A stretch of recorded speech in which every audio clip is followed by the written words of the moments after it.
எல்லோருக்கும் வணக்கம் நண்பர்களே. ஒரே கரடி கூட்டமாகவே இருக்கு. இந்த கூட்டத்துக்கிட்ட இருந்து நம்ம எப்போ தப்பிக்க போறோம்னு தெரியல.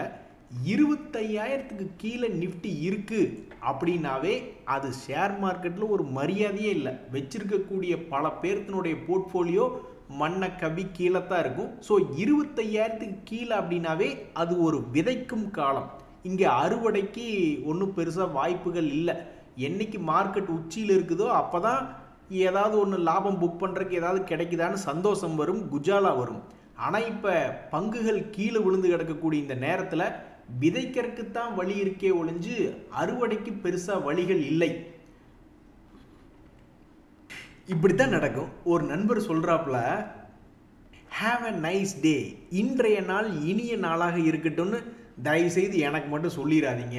என் வாழ்க்கையை பாருங்கள், 98% நான் வச்சிருக்கக்கூடிய 98% ஸ்டாக்ஸ் எல்லாம் ரெட்டில் தான் இருக்குது.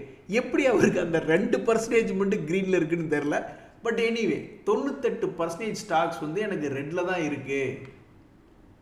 என்ன கொடுமையாக இருக்குது நாராயணா, எல்லாமே கும்பாவாக இருக்கே அப்படின்னு ரொம்ப வருத்தப்படுறார். இந்த சமயத்தில் நாளைக்கு ஹாலிடே, ஒரு மிக முக்கியமான ஒரு தருணத்துக்கு பிறகு நம்ம வியாழக்கிழமை அன்னைக்கு மிகப்பெரிய ஒரு நாளை நம்ம சந்திக்க போகிறோம். ஆனால் இங்கே ஒரு மிக முக்கியமான விஷயத்தை நம்ம தெரிஞ்சுக்கணும். ஏதாவது ஒரு காரணத்தினால தான் மார்க்கெட் என்பது கீழே விழுகும். அதுக்கப்புறம் ரெக்கவரி ஆகி மறுபடியும் மார்க்கெட் என்பது மேலே ஏறித்தான் நம்ம பெரும்பாலும் பார்த்துருக்கோம். ஸோ ஒவ்வொரு வீழ்ச்சியிலையும் கரெக்டான ஸ்டாக்குகளை கண்டுபிடிச்சி பணத்தை போட்டு மறுபடியும் லாபம் பண்ணுறவன் மிகப்பெரிய ஒரு திறமசாலி. அப்படி ஸ்டாக்கை கண்டுபிடிக்க முடியாதவங்க பெரிய பெரிய இண்டெக்ஸ்களில், ஒரு உதாரணத்துக்கு நிஃப்டி 50 இண்டெக்ஸை கூட சாதாரணமாக சொல்லிடக்கூடாது. இந்த ஆகஸ்ட் மாதத்தினுடைய தொடக்கத்தில் எவ்வளோ வீழ்ச்சி இருந்ததோ அந்த வீழ்ச்சியிலிருந்து கிட்டத்தட்ட ஒரு 3% எல்லாம் ரெக்கவரி பண்ணி காமிச்சிருக்கான். எவ்வளவோ பிரச்சனைகள். அப்படி இருந்த போதிலும் 3% ஒரு இண்டெக்ஸ் ரெக்கவரி பண்ணி காமிக்குது அப்படின்றதெல்லாம் சாதாரண விஷயம் இல்லை. சில பேர்லாம் இது பத்துறதில்ல அப்படின்றதுனால தான் ஸ்டாக்குகளுக்குள்ளே போய் பெருசாக ஒரு 20-30% பிடிக்கணும்னு நினைக்கிறாங்க. ஆனால் மார்க்கெட் திரும்பி ஏறும் பொழுது அவங்களுடைய பங்குகள் ஏறாமல் போயிடுது. இப்போ கூட பாருங்கள், இதுக்கு முன்னாடி ஒரு உச்சத்துக்கு வந்துட்டு ஸ்டாக்கு கீழே இறங்கிட்டு மறுபடியும் திரும்பி ஏறினப்ப பல பங்குகள் 10% பக்கம் லாபம் நல்லா சந்தோஷத்தை கொடுத்தது. ஆனால் இப்போ சமீபத்தில் ஏறின இந்த 600 பாயிண்ட்டுக்கு ஒரு மரியாதை இல்லை. இந்த 3% ஏறினப்ப பல பங்குகள் 10% லாபத்துக்கு வரல, வெறும் 5%, 4% தான் லாபத்துக்கு வந்தது. ஏன்னு தெரியல.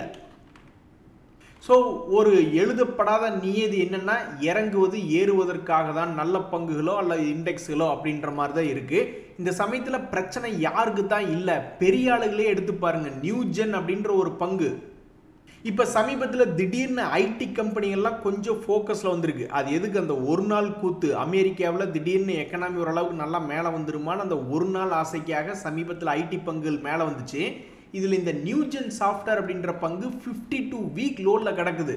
பெரிய ஆளுங்க யோசிச்சு பாருங்க, எஃப்ஐஎஸ் ஆகட்டும் டிஏஎஸ் ஆகட்டும் இன்னும் தங்களுடைய ஹோல்டிங் பர்சன்டேஜ் அப்படியே தான் வச்சுக்கிட்டு பார்த்துக்கிட்டு இருக்காங்க. ஆல்மோஸ்ட் 30% இந்த ஷேர்னுடைய ஹோல்டிங் பேட்டர்ன் பெரிய ஆளுங்க கையில் தான் இருக்குது.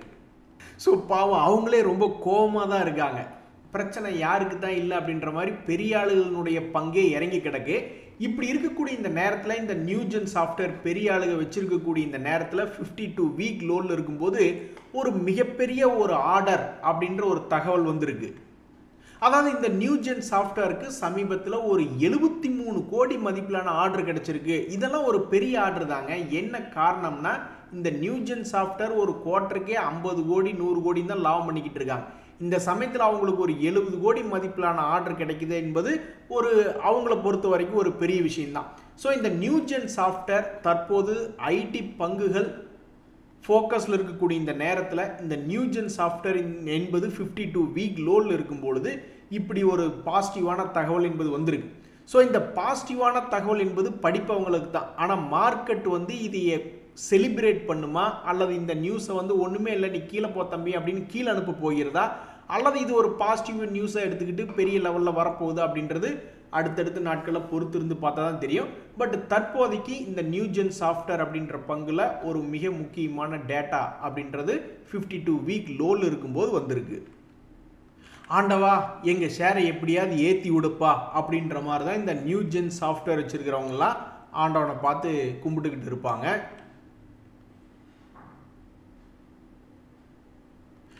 சவகாசமே வேணாம், ஆள விடு அப்படின்னு இப்பதான் பல பேர் பயங்கரமான ஒரு சந்தோஷத்துல லாபத்துல சில நாட்களுக்கு முன்னாடி இருந்தாங்க. ஆனாலும் பாருங்க, எவ்வளவுதான் கவனமா இருந்தாலும் மார்க்கெட்டினுடைய வீழ்ச்சி வரும்பொழுது தப்பிக்கிறது என்பது கஷ்டம்தான். ஸோ நிறைய பேர் நல்லா சந்தோஷத்தில் இருந்தாங்க. இப்போ மறுபடியும் பல பங்குகள் கீழே விழுந்து கிடக்குது. ஸோ விழுந்து கிடக்கக்கூடிய ஒரு டபுள் பாட்டம் மாதிரி இருக்கக்கூடிய இடத்துல இருந்து மறுபடியும் பிக்கப் ஆகுமா அல்லது கீழே விழுந்துருமான்னு ஒரு மாதிரி பார்த்துக்கிட்டு இருக்காங்க. ஒரு உதாரணத்துக்கு இந்த ஜூப்ளியன்ட் ஃபுட் ஒர்க்ஸ் அப்படின்ற பங்கு இதே மாதிரி ஒரு நிலையில் இருந்து சிலர் ஒரு பர்சன்டேஜ், ஒரு 10%, 20% அப்படின்ற மாதிரி ஒரு ரெக்கவரி பண்ணி காமிச்சிருக்கான். ஸோ கவனமாக இருக்கிறவங்க நிறைய பேர் என்ன பண்ணியிருப்பாங்க, ஓரளவுக்கு பல முறை தன்னுடைய ஹையை தொட்டுக்கிட்டே இருந்தான் இந்த 2025. அப்போ கொஞ்சமாவது ப்ராஃபிட் புக் பண்ணியிருந்தாங்கன்னா இப்போ கொஞ்சம் நிம்மதி பெருமூச்சு விட்டுருப்பாங்க. பட் துரதிருஷ்டவசமாக அதை தாண்ட முடியாமல் மறுபடியும் கீழே ஒரு டபுள் பாட்டம் மாதிரி விழுந்திருக்கக்கூடிய இந்த பங்கு மறுபடியும் இன்னொரு முறை மேலே ஏறி சான்ஸ் கொடுக்குமா அப்படின்ற மாதிரி நிறைய பேர் பார்த்துட்டு இருக்காங்க. இன்னும் ஒரு பங்கு NLC இந்தியா அப்படின்ற பங்கு, அந்த பங்குமே சமீபத்தில் பல முறை தன்னுடைய பழைய ஹையை தொடர்க்கும் முயற்சி பண்ணியிருக்கு. அப்பெல்லாம் ஒரு மாதிரி ப்ராஃபிட்டை புக் பண்ணி குருநாதா ஓடி போயிடுவோம் அப்படின்னு பல பேர் தப்பிச்சு ஓடினாங்களா என்னன்றது தெரியல. பட் தற்போதைய நிலைமையில் மறுபடியும் மேலேருந்து சரிவடைஞ்சு ஒரு குறிப்பிட்ட லோவில் ட்ரேட் ஆகிட்டு இருக்கு.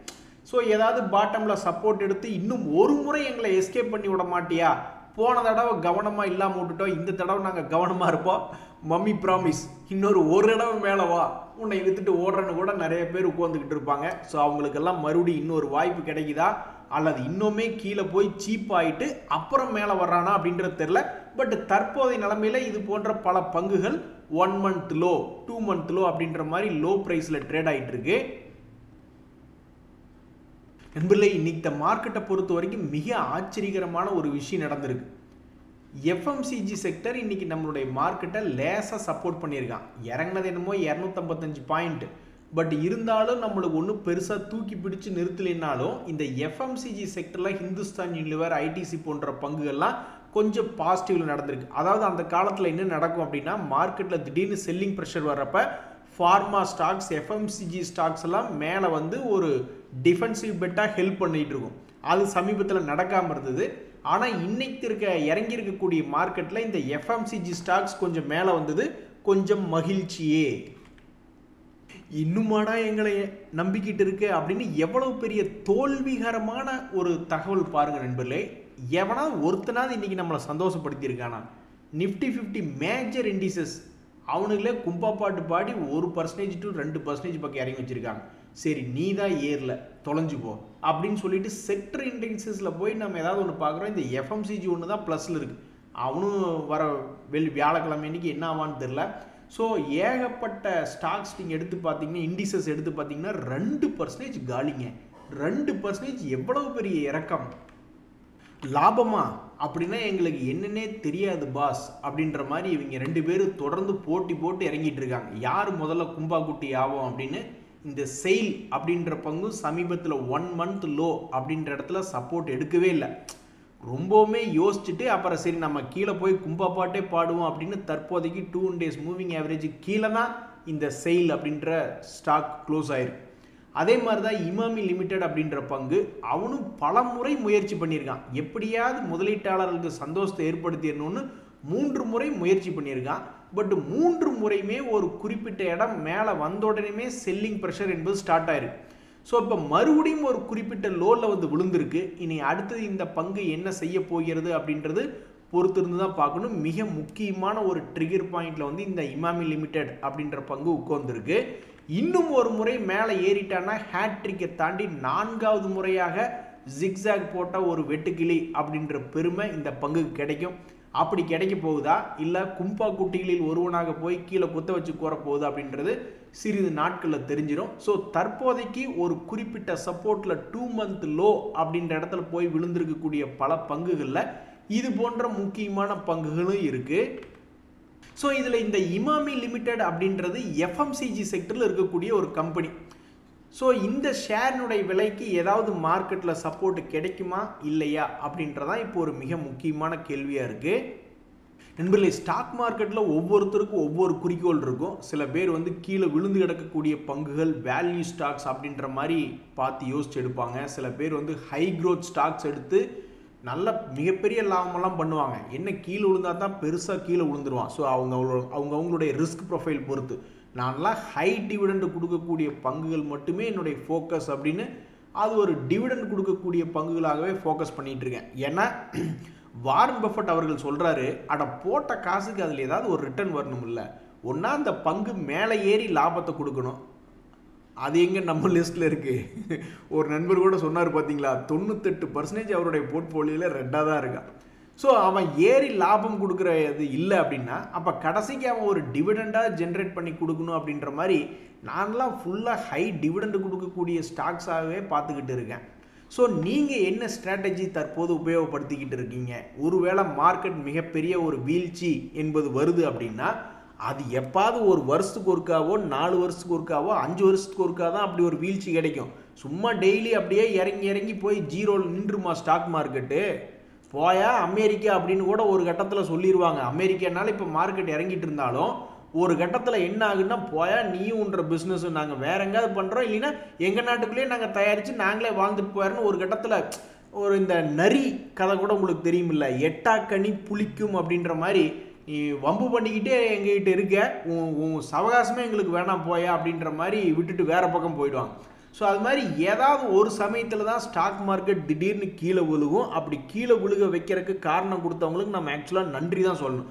ஸோ ஒவ்வொருத்தரும் ஒவ்வொரு ஸ்ட்ராட்டஜிக்கு இப்போவே ஒரு லிஸ்ட்டை தயாரித்து வச்சு ஒரு குஜாலா குட்டி கிடைக்கிற மாதிரி ஒரு லிஸ்ட்டை வச்சுக்கிட்டிங்கன்னா தான் திடீர்னு ஃப்ளாஷில் இறங்கிட்டு ஏறும்போது ஏதாவது பெருசாக சம்பாதிக்க முடியும். இப்போ கூட பாருங்கள், செயில்னு ஒரு பங்கு இறங்கியிருக்கு. டக்குன்னு 3 செகண்டில் சொல்லுங்க பார்ப்போம், இது எவ்வளவு கீழே விழுந்ததுக்கப்புறம் இந்த 2025 லோன்லேருந்து எவ்வளவு சம்பாரிச்சு கொடுத்துருக்கும்?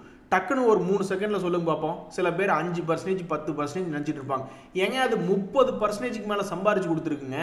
அப்போ இவ்வளவு பெரிய வீழ்ச்சிக்கு காரணமாக இருந்தவங்களுக்கு நன்றி சொல்லணுமா வேண்டாமா? வாங்க சார், உங்களை தான் தேடிட்டு இருந்தேன், ஒருவேளை நீங்கள் மட்டும் சந்தோஷமாக இருந்துருவீங்களோ அப்படின்னு நான் நினச்சி பயந்துக்கிட்டு இருந்தேன். இல்லை, நம்மளுடைய சரிவுக்கு இன்னும் ஒரு மிகப்பெரிய காரணம் என்னென்னா, இந்த ஐரோப்பா மார்க்கெட்டுகள் அங்கே இருக்கக்கூடிய பொலிட்டிக்கல் ரிலேட்டடான ரீசன்னால அவனுக்கு 2% இறங்கி கிடக்கிறான் சிஏசி. அது போக வந்து இந்த ஹேங்ஸங்கெல்லாம் சமீபத்தில் தான் 40% பக்கம் ஏறி இருந்தது. நேற்று நம்ம நிறைய பேர் பார்த்துக்கிட்டு இருந்தோம். அதில் யாருடைய ஸ்டொமக் ஃபயர்னு தெரில, இன்றைக்கே 1.5% இறங்கி போச்சு. அப்பாடா, இந்த யூஎஸ் டாலர் இண்டெக்ஸ் இறங்கி இருக்கிறதுல எனக்கு என்னவோ ஸ்டொமக் ஃபயர் என்பது தீந்து போன மாதிரி தான். இவன் $100 மேலே மட்டும் போயிடக்கூடாது ஆண்டவா அப்படின்ற மாதிரி நினச்சிக்கிட்டு இருந்தேன். சமீபத்தில் $100 பக்கத்தில் வந்தது. அப்புறம் அது குப்பரை தான் கிடக்குது. தற்போது 98 தான் ட்ரேட் ஆகிட்டு இருக்கு. என்ன பாஸ் இப்படி ஆயிடுச்சு? 90s கிட்ஸு, அவருக்கு இன்னுமே கல்யாணம் ஆகலை, ஒவ்வொரு வீடாக கதவு தட்டி ஜாதகம் கொடுத்துக்கிட்டே இருக்காரு, ஆனால் யாருமே பதில் சொல்ல மாட்டேங்கிறாங்களே அப்படின்ற மாதிரி டெய்லி வந்து பார்த்துக்கிட்டே இருக்காங்க பல பேர். இன்னைக்கு சப்போர்ட் எடுக்குமா? இப்போ ஒரு உதாரணத்துக்கு ஒரு பெரிய ஒரு நல்ல ஃபேமஸான பங்கு திடீர்னு ஒரு வீழ்ச்சி அடைஞ்சிருச்சு. அந்த வீழ்ச்சியிலேருந்து இன்னைக்கு சப்போர்ட் எடுக்குமா, நாளைக்கு சப்போர்ட் எடுக்குமான்னு டெய்லி பார்த்துக்கிட்டே இருக்காங்க கதவை தட்டி. அது இன்னும் பதிலே சொல்ல மாட்டேங்குது. ஒரு உதாரணத்துக்கு கல்யாண் ஜுவல்லர் அப்படின்ற பங்கு சமீபத்தில் மிகப்பெரிய ஒரு வீழ்ச்சி அடைஞ்சிருச்சு. அதுக்கப்புறம் 10 நாள் ஆச்சு. 10 நாளாக சில பேர் போய் எடுத்து பார்த்துக்கிட்டே இருக்காங்க. டக்குன்னு, அதாவது ரிவர்சல் அப்படின்றது என்னென்னாங்க நண்பர்களே, 5% என்னைக்கு ஒரு லோ ரேட்லேருந்து ஒரு 5% திரும்புதோ அப்போ லேசாக ஒரு நம்பிக்கை விதை என்பது வரும்.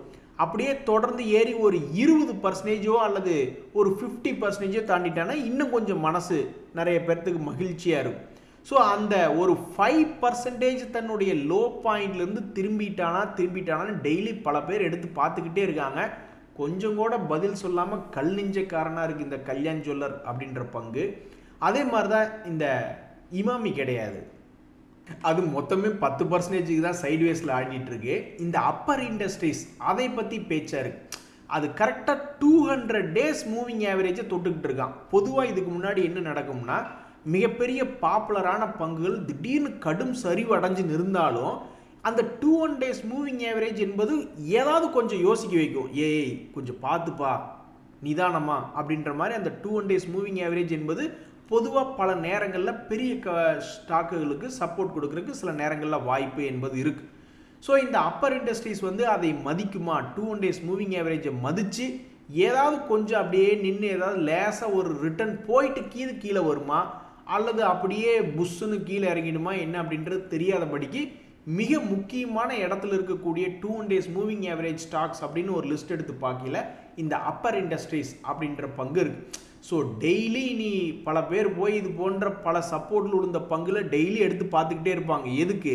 ஒரு 5% இப்படி திரும்பிட்டானா, ரிவர்சல் கீது போட்டுட்டானா நம்ம பணம் திரும்ப வந்துருமா அப்படின்ற மாதிரி பல பேர் பார்த்துக்கிட்டு இருப்பாங்க. அந்த ஒரு விஷயத்துக்காக தான் போய் பார்த்துட்டு இருக்காங்க. 2 பேரும் கொஞ்சம் கூட மனசிறக்கம் இல்லாமல் இப்படி பண்ணிக்கிட்டு இருக்காங்க. சரி நண்பர்களே, பிரச்சனை எல்லாத்துக்குமே தான் இருக்குது. எஃப்ஐஎஸ் டிஐஸ்னு மானாவரியாக பல பங்குகளை பணத்தை போட்டு வச்சுக்கிட்டு 2-3 மாதமாக ரீபேலன்ஸே பண்ணாமல் உட்காந்துக்கிட்டு இருக்காங்க. ஒரு உதாரணத்துக்கு இப்போ கூட பார்த்தோம்ல, நியூஜென் சாஃப்ட்வேர் ஃபஸ்ட்டு வீடியோனுடைய ஸ்டார்டிங்கில் நம்மளை மாதிரியே பல பெரிய பெரிய ஆளுகள் பணத்தை போட்டு வச்சுக்கிட்டு ஒரு ரீபேலன்ஸ் கூட பண்ணாமல் அதே ஷேர் ஹோல்டிங் பேட்டர்னை மெயின்டைன் பண்ணி உட்காந்து பார்த்துக்கிட்டு இருக்காங்க. ஸோ எல்லாருக்குமே பிரச்சனையாக தான் இருக்குது. நாளைக்கு எப்படியோ வரக்கூடிய விடுமுறை நம்மளுக்கு நல்ல ஒரு டேர்னிங் பாயிண்ட்டாக கொடுக்கணும். விழுகிறதா இருந்தாலும் ஒரு 2000-3000 பாயிண்ட் விழுகட்டும் வியாழக்கிழமை அன்னைக்கு, அல்லது ஏறுற மாதிரி இருந்தாலும் ஒரு 1000 பாயிண்ட்டுக்கு மேலே ஏறட்டும், யார் வேண்டாங்கிற அப்படின்னு சொல்லி. நன்றி, வணக்கம்.